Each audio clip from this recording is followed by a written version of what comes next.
ఓం శాంతి. మురళీ తారీఖు 23/2/2025. అవ్యక్త మురళి. రివైజ్ తారీఖు 17/2/2004. ఈ అవ్యక్త మురళి యొక్క సారము: సర్వులకు సహయోగాన్ని ఇవ్వండి మరియు సహయోగులుగా తయారు చేయండి. సదా అఖండ భండార నడుస్తూ ఉండాలి. సర్వులకు సహయోగాన్ని ఇవ్వండి మరియు సహయోగులుగా తయారు చేయండి. సదా అఖండ భండార నడుస్తూ ఉండాలి. ఈరోజు బాప్దాదా స్వయంగా తమతో పాటు పిల్లల యొక్క వజ్రతుల్య జన్మదినమైన శివ జయంతిని జరపడానికి వచ్చారు. పిల్లలైన మీరందరూ మీ పారలౌకిక అలౌకిక తండ్రి యొక్క జన్మదినాన్ని జరపడానికి వచ్చారు. బాబా ఏమో మీ జన్మదినాన్ని జరపడానికి వచ్చారు. బాబా పిల్లల భాగ్యాన్ని చూసి హర్షిస్తున్నారు. ఓహో, నా శ్రేష్ఠ భాగ్యవంతులైన పిల్లలు, ఓహో అని. మీరు విశ్వంలోని అంధకారాన్ని తొలగించేందుకు బాబాతో పాటుగా అవతరించినవారు. పిల్లలైన మీరు పరమాత్మ తండ్రితో పాటుగా జరుపుకున్న ఇటువంటి జన్మదినము మొత్తం కల్పంలో మరెవ్వరికీ ఉండదు.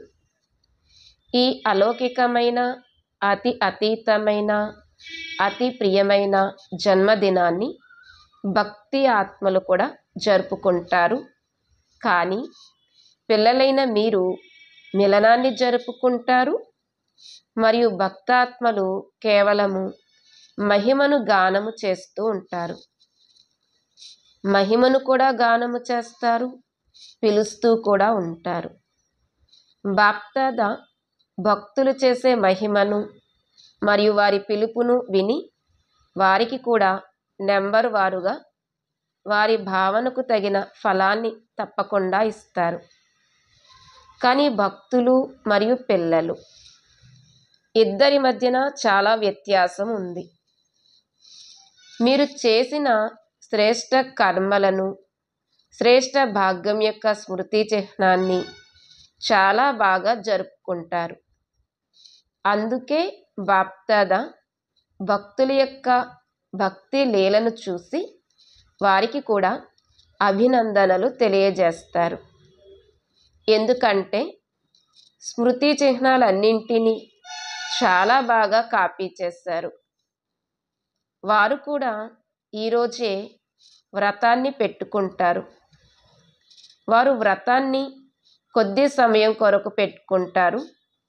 అల్పకాలికముగా ఆహార పానీయాల శుద్ధతను పాటిస్తారు. మీరు సంపూర్ణ పవిత్రతా వ్రతాన్ని చేపడతారు. ఇందులో ఆహార వ్యవహారాలు, మాటలు, కర్మలు పూర్తి జన్మ కొరకు వ్రతాన్ని తీసుకుంటారు. ఎప్పటి వరకైతే సంగమయుగపు జీవితంలో జీవించి ఉండాలో అప్పటి వరకు మనస వాచ కర్మలలో పవిత్రముగా అవ్వాల్సిందే. కేవలము తయారవ్వటము మాత్రమే కాదు, తయారు చెయ్యాలి కూడా. కేవలము తయారవ్వటము మాత్రమే కాదు, కానీ తయారు చెయ్యాలి కూడా. కనుక చూడండి, భక్తుల బుద్ధి కూడా తక్కువైనదేమీ కాదు. స్మృతి చిహ్నాలను చాలా బాగా కాపీ చేశారు. మీరందరూ అన్ని వ్యర్థాలను సమర్పణ చేసి సమర్థులుగా అయ్యారు. అనగా మీ అపవిత్ర జీవితాన్ని సమర్పణ చేశారు.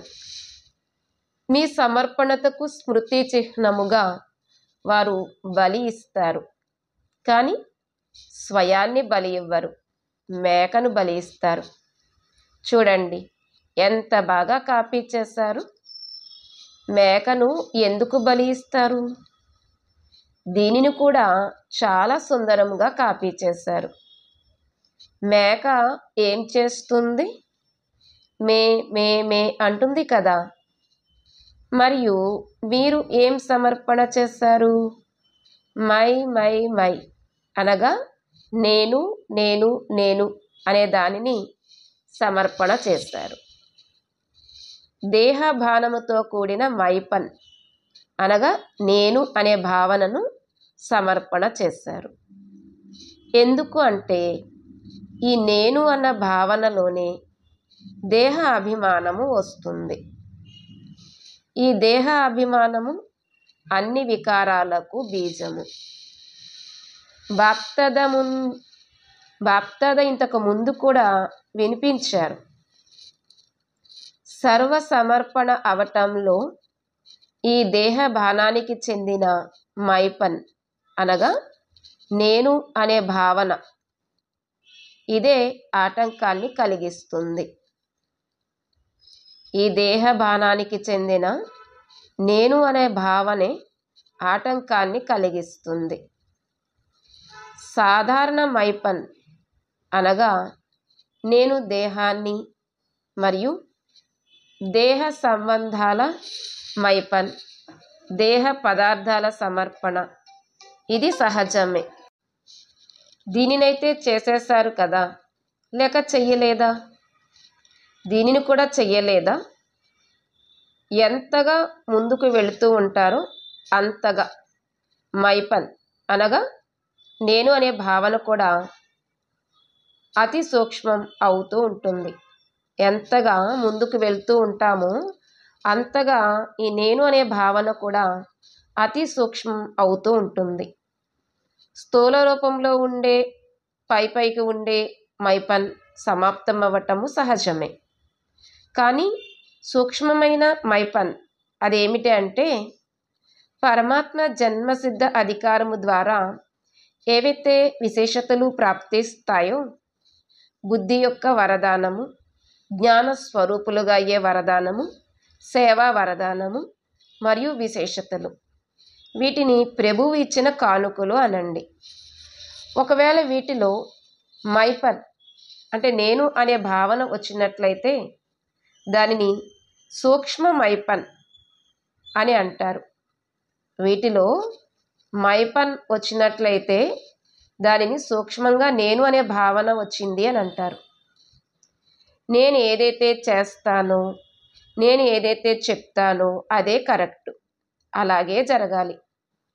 ఈ రాయల్ మైపన్ ఎగిరే కళలోకి వెళ్ళేందుకు భారముగా తయారవుతుంది.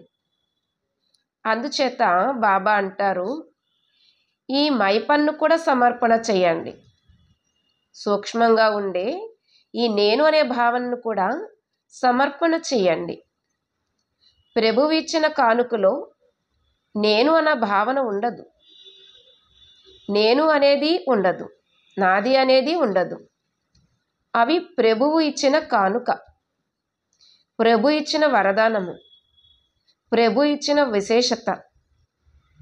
మరి మీ అందరి సమర్పణత ఎంతటి సూక్ష్మమైనది చెక్ చేసుకున్నారా? సాధారణ మైపన్ మరియు రాయల్ మైపన్ ఈ రెండింటిని సమర్పణ చేశారా లేక చేస్తున్నారా?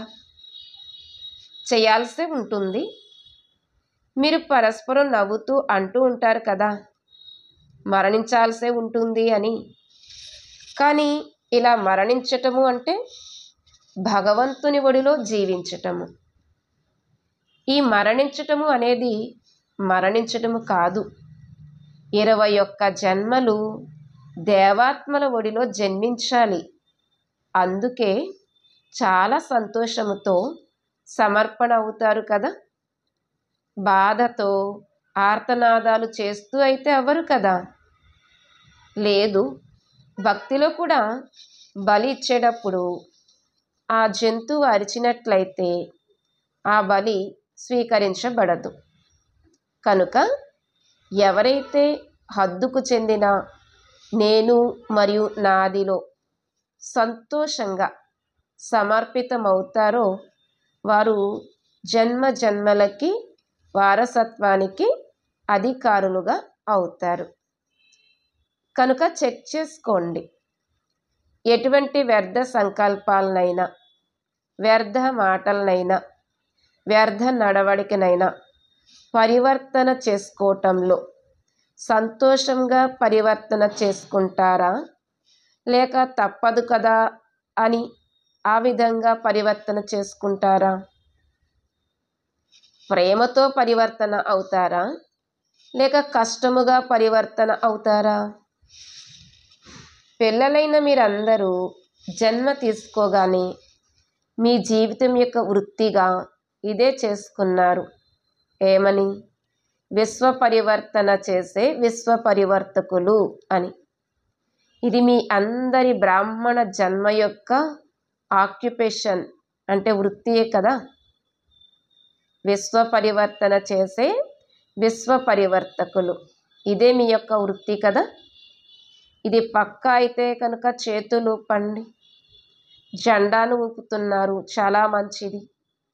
అందరి చేతులలో శివబాబా జెండాలు ఉన్నాయి, వాటిని అందరూ ఊపుతూ ఉన్నారు. ఈరోజు జెండాల రోజు కదా, చాలా మంచిది. కానీ జెండాను ఊరికే అలా ఊపవద్దు. ఊరికే అలా జెండాను ఊపటం అయితే చాలా సహజము. మనస్సును ఊపాలి, మనస్సును పరివర్తన చేసుకోవాలి. ధైర్యం కలవారు కదా, ధైర్యం ఉందా? చాలా ధైర్యం ఉంది, మంచిది. బాప్దాదా ఒక శుభవార్తకు సంబంధించిన విషయం చూశారు. అదేమిటో తెలుసా?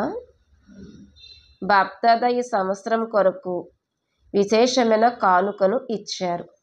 అదేమిటంటే, ఈ సంవత్సరము ఒకవేళ కొద్దిగానైనా ధైర్యం పెట్టుకున్నట్లయితే, ఏ కార్యంలోనైనా, స్వపరివర్తనలోనైనా, కార్యంలోనైనా, విశ్వసేవలోనైనా ఒకవేళ ధైర్యముతో చేసినట్లయితే ఎక్స్ట్రా సహాయము లభించే వరదానం ఈ సంవత్సరానికి లభించింది. మరి బాప్దాదా ఏ సంతోషకరమైన కబుర్ను విన్నారు, లేక ఏ దృశ్యాన్ని చూశారు? ఈసారి శివ జయంతి సేవలు నలువైపులా చాలా చాలా చాలా మంచి ధైర్యముతో మరియు ఉల్లాస ఉత్సాహాలతో ముందుకు వెళ్తున్నారు. అప్పుడు అందరూ చప్పట్లు కొట్టారు. చప్పట్లు కొట్టండి. సదా ఇలా చప్పట్లు కొడతారా, లేక శివరాత్రి రోజేనా? సదా చప్పట్లు కొడుతూ ఉండండి. నలువైపుల నుండైతే మధుబన్కు సమాచారము వ్రాస్తారు. బాప్దాదా అయితే వతనములోనే చూసేస్తారు. ఉల్లాసము బాగుంది, మరియు ప్లాన్ను కూడా మంచిగా తయారు చేశారు. సేవలో ఇటువంటి ఉల్లాస ఉత్సాహాలు విశ్వాత్మలలో ఉల్లాస ఉత్సాహాలను పెంచుతాయి. చూడండి, నిమిత్త దాది వేసిన అంటు అద్భుతము చేసింది కదా, మంచి రిజల్ట్ వచ్చింది. అందుకే బాప్దాదా ఇప్పుడు ఒక్కొక్క సెంటర్ పేరు తీసుకోరు, కానీ విశేషంగా అన్ని వైపులా చేసిన సేవా రిజల్ట్కు బాప్దాదా ప్రతి ఒక్క సేవాధారి బిడ్డ యొక్క విశేషత మరియు పేరు తీసుకుని 14 రెట్ల శుభాకాంక్షలను ఇస్తున్నారు, చూస్తున్నారు కూడా. పిల్లలు తమ తమ స్థానాలలో ఉండి చూస్తూ సంతోషిస్తున్నారు. విదేశాలలో కూడా సంతోషిస్తున్నారు. ఎందుకంటే మీరందరూ అయితే ఆ విశ్వాత్మల కొరకు ఇష్ట దేవీ దేవతలు కదా. బాప్దాదా పిల్లల సభను చూసినప్పుడు 3 రూపాలలో చూస్తారు. ఒకటి, వర్తమాన స్వరాజ్య అధికారులు, ఇప్పుడు కూడా రాజులే. లౌకికంలో కూడా తండ్రి పిల్లలను నా రాజా పిల్లలు, రాజా బిడ్డ అని అంటారు. పేదవారైనా కూడా రాజా బిడ్డ అనే అంటారు. కానీ బాబా వర్తమాన సంగమ యుగంలో కూడా ప్రతి బిడ్డను స్వరాజ్య అధికారి రాజా బిడ్డగా చూస్తారు. మీరు రాజులు కదా, స్వరాజ్య అధికారులు కనుక వర్తమానంలో స్వరాజ్య అధికారులు. 2 భవిష్యత్తులో విశ్వరాజ్య అధికారులు. 3 ద్వాపర యుగము నుండి కలియుగం అంతిమం వరకు పూజ్యులు, పూజకు అధికారులు. పిల్లలు ప్రతి ఒక్కరిని ఈ 3 రూపాల్లో బాప్దాదా చూస్తారు. సాధారణమైన వారిగా చూడరు. మీరు ఎటువంటి వారైనా కానీ బాప్దాదా ప్రతి బిడ్డను స్వరాజ్య అధికారి రాజా బిడ్డగా చూస్తారు. రాజయోగులు కదా, వీరిలో ఎవరైనా ప్రజాయోగులుగా ఉన్నారా? ప్రజాయోగుల కాదు, అందరూ రాజయోగులే. మరి రాజయోగి అనగా రాజా. ఇటువంటి స్వరాజ్య అధికారి పిల్లల జన్మదినాన్ని జరపడానికి స్వయంగా బాబా వచ్చారు. చూడండి, డబల్ విదేశీలైన మీరైతే జన్మదినాన్ని జరుపుకునేందుకు విదేశాల నుండి వచ్చారు. డబల్ విదేశీలు చేతులెత్తండి. మరి అన్నిటికంటే దూరముగా ఉన్న దేశం ఏది? అమెరికానా, లేక దానికంటే దూరమైనది ఉందా? మరి బాప్దాదా ఎక్కడి నుండి వచ్చారు? బాప్దాదా అయితే పరంధామము నుండి వచ్చారు. అంటే పిల్లల పట్ల ప్రేమ ఉంది కదా. మరి భగవంతుడికి కూడా రావాల్సి వచ్చే ఈ జన్మదినము ఎంతటి శ్రేష్టమైనది. భగవంతుడికి కూడా రావాల్సి వచ్చే ఈ జన్మదినము ఎంతటి శ్రేష్టమైనది. పుట్టినరోజుకు సంబంధించి అన్ని భాషలలో తయారు చేసిన ఒక బ్యానర్ను చూపిస్తున్నారు బాబాకు. బాబా అంటున్నారు, బాగా తయారు చేశారు, అన్ని భాషల్లోనూ రాశారు. బాప్దాదా అన్ని దేశాలలోని అన్ని భాషల పిల్లలకు పుట్టినరోజు శుభాకాంక్షలను ఇస్తున్నారు. చూడండి, బాబా యొక్క శివ జయంతిని జరుపుతున్నారు. కానీ బాబా ఎలా ఉన్నారు? బిందువు. బిందువు యొక్క జయంతిని అవతరణను జరుపుతున్నారు. అందరికంటే వజ్రతుల్యమైన జయంతి ఎవరిది? బిందువుది, చుక్కది. మరి బిందువుకు ఎంతటి మహిమ ఉంది. అందుకే బాప్దాదా ఎప్పుడు చెప్తూ ఉంటారు, 3 బిందువులను సదా గుర్తుపెట్టుకోండి. 8వ నెంబర్ను 7వ నెంబర్ను అయితే కొంత గడబిడతో రాయాల్సి వస్తుంది. కానీ బిందువు ఎంత సహజము. 3 బిందువులను సదా గుర్తుపెట్టుకోండి. 3 గురించి బాగా తెలుసు కదా. మీరు కూడా బిందువు, బాబా కూడా బిందువు. బిందువు పిల్లలు బిందువులు.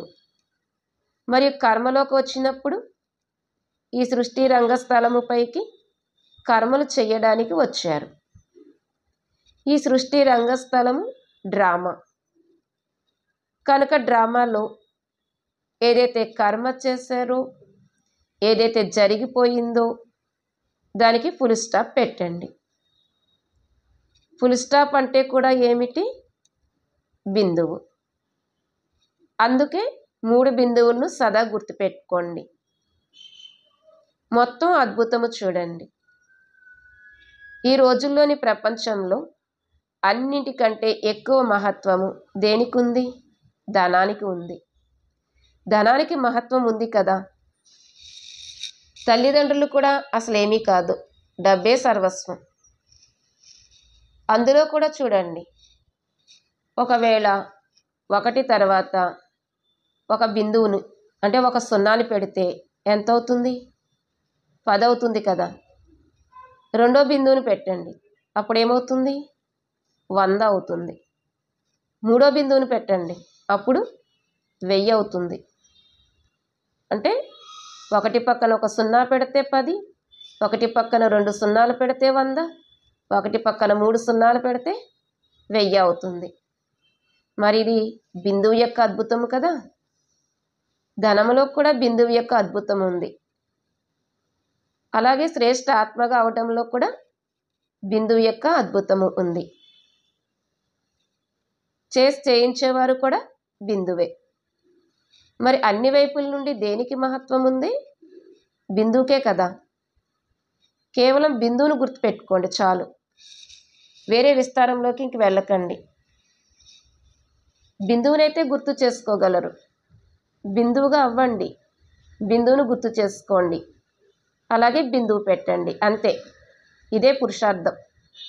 కష్టమా లేక సహజమా?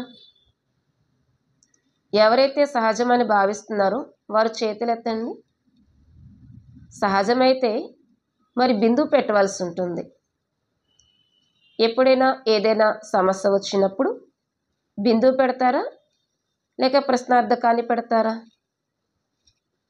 ప్రశ్నార్థకాన్ని పెట్టకండి, బిందువు పెట్టండి.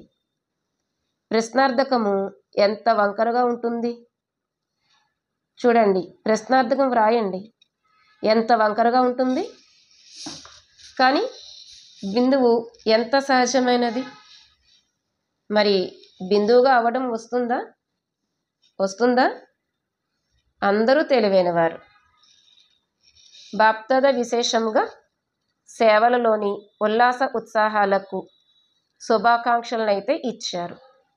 చాలా బాగా చేస్తున్నారు, చేస్తూ ఉంటారు. కానీ ఇక ముందు కోసం ప్రతి సమయం, ప్రతిరోజు నేను వరల్డ్ సర్వెంట్ను అనగా నేను విశ్వ సేవాధారిని అనేది గుర్తుంచుకోండి. మీకు గుర్తుందా బ్రహ్మబాబా ఏమని సంతకం చేసేవారు? గుర్తుందా మీకు?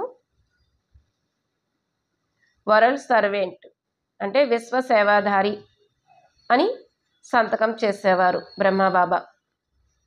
మరి విశ్వ సేవాదారులైతే కేవలం శివరాత్రి సేవతో విశ్వసేవ సమాప్తం అయిపోదు. లక్ష్యం పెట్టుకోండి, నేను వరల్డ్ సర్వెంట్ను అనగా నేను విశ్వ సేవాదారిని అని లక్ష్యం పెట్టుకోండి. మరి విశ్వసేవను ప్రతి శ్వాసలో ప్రతి సెకండు చెయ్యాలి. ఎవరు వచ్చినా, ఎవరితో సంపర్కంలో ఉన్నా వారికి దాతగా అయ్యి ఏదో ఒకటి ఇవ్వాల్సిందే. ఖాళీ చేతులతో ఎవరు వెళ్ళకూడదు. అఖండ భండార ప్రతి సమయము తెరిచే ఉండాలి. తక్కువలో తక్కువ ప్రతి ఒక్కరి పట్ల శుభభావము మరియు శుభభావన ఇది తప్పకుండా ఇవ్వండి. శుభభావముతో చూడండి, శుభభావముతో వినండి, శుభభావముతో సంబంధంలోకి రండి మరియు శుభభావనతో ఆ ఆత్మకు సహయోగాన్ని ఇవ్వండి. ఇప్పుడు సర్వాత్మలకు మీ సహయోగము చాలా చాలా అవసరము. కనుక సహయోగాన్ని ఇవ్వండి మరియు సహయోగిగా తయారు చేయండి.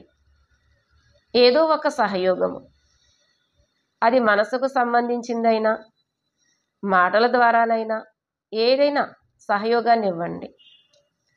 సంబంధ సంపర్కాల ద్వారానైనా సహయోగాన్ని ఇవ్వండి. మరి ఈ శివరాత్రి జన్మదినోత్సవం యొక్క విశేష స్లోగన్ను గుర్తుపెట్టుకోండి. సహయోగాన్ని ఇవ్వండి మరియు సహయోగులుగా తయారు చేయండి. ఇదే స్లోగన్. సహయోగాన్ని ఇవ్వండి మరియు సహయోగులుగా తయారు చేయండి. ఇదే ఈ శివరాత్రి జన్మోత్సవం యొక్క విశేషమైన స్లోగన్. తక్కువలో తక్కువ ఎవరు సంపర్క సంబంధంలోకి వచ్చినా వారికి సహయోగాన్ని ఇవ్వండి, సహయోగిగా తయారు చేయండి. ఎవరో ఒకరు సంబంధంలోకి వస్తూనే ఉంటారు. వారికి వేరే ఏ పాలనను ఇవ్వకపోయినా సరే ప్రతి ఒక్కరికి దిల్ కుష్ మిఠాయిని తప్పకుండా తినిపించండి. ఇక్కడ భండారాలో తయారు చేసే ఆ మిఠాయిలు కాదు, మనస్సును సంతోషపరచండి. మనస్సును సంతోషపరచటము అనగా దిల్ ఖుష్ మిఠాయిని తినిపించటం. తినిపిస్తారా? ఇందులో అయితే ఎటువంటి కష్టము ఉండదు. ఎక్స్ట్రా సమయం ఇవ్వాల్సిన అవసరమూ లేదు, కష్టమూ లేదు. శుభభావనతో దిల్ ఖుష్ మిఠాయిని తినిపించండి. అప్పుడు మీకు కూడా సంతోషం, వారికి కూడా సంతోషం. ఇంకేం కావాలి? కనుక సంతోషంగా ఉంటారు మరియు సంతోషాన్ని ఇస్తారు. ఎప్పుడూ కూడా మీ అందరి ముఖాలు ఎక్కువ గంభీరంగా ఉండకూడదు. చాలా ఎక్కువ గంభీరంగా ఉండడం కూడా బాగా అనిపించదు. చిరునవ్వు అయితే ఉండాలి కదా. గంభీరముగా ఉండడం మంచిదే, కానీ టూ మచ్ గంభీరంగా ఉంటే అది వీరు ఎక్కడ మాయమైపోయారో ఏంటో తెలీదు అన్నట్లు అనిపిస్తుంది. చూస్తూ ఉన్నారు కూడా, కానీ మాయమై ఉన్నట్లు ఉన్నారు. మాట్లాడుతూ కూడా ఉన్నారు, కానీ ఇక్కడ నుండి మాయమైపోయినట్లుగా మాట్లాడుతున్నారు. అందుకే ఆ ముఖము బాగుండదు. ముఖం ఎప్పుడూ చిరునవ్వుతో ఉండాలి. ముఖం సీరియస్గా పెట్టుకోకండి. ఏం చేయాలి, ఎలా చేయాలి అని అనుకుంటే సీరియస్ అయిపోతారు. చాలా కష్టము, చాలా పని ఉంది అని సీరియస్ అయిపోతారు. కానీ ఎంత ఎక్కువ పని ఉంటే అంత ఎక్కువ చిరునవ్వుతో ఉండండి. చిరునవ్వు నవ్వటం వస్తుంది కదా, వస్తుందా? మీ జడ చిత్రాలను చూడండి. ఎప్పుడైనా వాటిని అలా సీరియస్గా చూపిస్తారా? ఒకవేళ సీరియస్గా చూపిస్తే ఆర్టిస్ట్ బాగోలేరు అని అంటారు. అలాగే ఒకవేళ మీరు కూడా సీరియస్గా ఉంటే వీరికి జీవించే కళ రాదు అని అంటారు. అందుకే ఏం చేస్తారు? టీచర్లు ఏం చేస్తారు? అచ్చా, చాలామంది టీచర్లు ఉన్నారు. టీచర్లు అభినందనలు, సేవకు అభినందనలు. అచ్చా, ఒక్క క్షణంలో మీ పూర్వజ మరియు పూజ్య స్వరూపాన్ని ఇమర్జ్ చేసుకోగలరా? అదే దేవీ దేవతల స్వరూపపు స్మృతిలో మిమ్మల్ని మీరు చూసుకోగలరా? ఏ దేవి అయినా, ఏ దేవత అయినా సరే అలా చూసుకోగలరా? నేను పూర్వజుడిని. సంగమయుగంలో పూర్వజులు మరియు ద్వాపరము నుండి పూజ్యులు. సత్య త్రేతాయుగాలలో రాజ్య అధికారులు. కనుక ఒక్క క్షణంలో అందరూ ఇతర సంకల్పాలన్నింటినీ సమాప్తం చేసి తమ పూర్వజ మరియు పూజ్య స్వరూపములో స్థితులైపోండి. అచ్చా, నలువైపులా ఉన్న అలౌకిక దివ్య అవతరణ కల పిల్లలకు బాబా యొక్క జన్మదినము మరియు పిల్లల జన్మదినము యొక్క ఆశీర్వాదాలు మరియు ప్రియ స్మృతులు. మనోభిరాముడైన బాబా యొక్క మనస్సులో కుడి భుజాలైన సేవాదారి పిల్లలు సదా ఇమిడి ఉన్నారు.